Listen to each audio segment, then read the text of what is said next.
Harga karet tingkat petani terus mengalami penurunan dibanding minggu kemarin. Saat ini karet hanya berkisaran antara 6.500 hingga 7.500 per kilogramnya. Harga karet di Kabupaten Musirawas kembali mengalami penurunan dibandingkan minggu kemarin.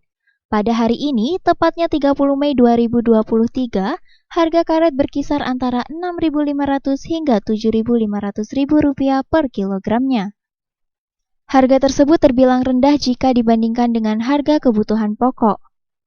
Kondisi tersebut tentu membuat sejumlah dan bahkan sebagian besar petani karet di Musirawas mengeluh. Sehingga tidak heran dengan harga karet yang anjlok ini. Sebagian petani karet kini memilih mencari usaha lain. Petani karet, Su menyampaikan, dengan terus menurunnya harga karet ini, dirinya mengharapkan pihak pemerintah bertindak membantu petani karet dengan menjaga kestabilan harga getah karet. Sekarang harga karet 8.000. 8.000 itu jual di dusun. Kalau di pabriknya harganya? Kalau di pabriknya tuh harganya tuh 9.800, 9.700. Itu naik apa turun sekarang? Turun. Turunnya berapa banyak turunnya?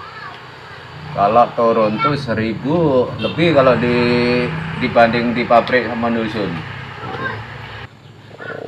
Itu kalau harga karet turun gini gimana nasib petani, nggak merasa ini enggak keberatan enggak? Nasib petani ya tentu keberatan, soalnya untuk pencarian tani itu jadi karet yang banyakan tuh. Banyak karet ya Pak ya? Tim Liputan Silampari TV.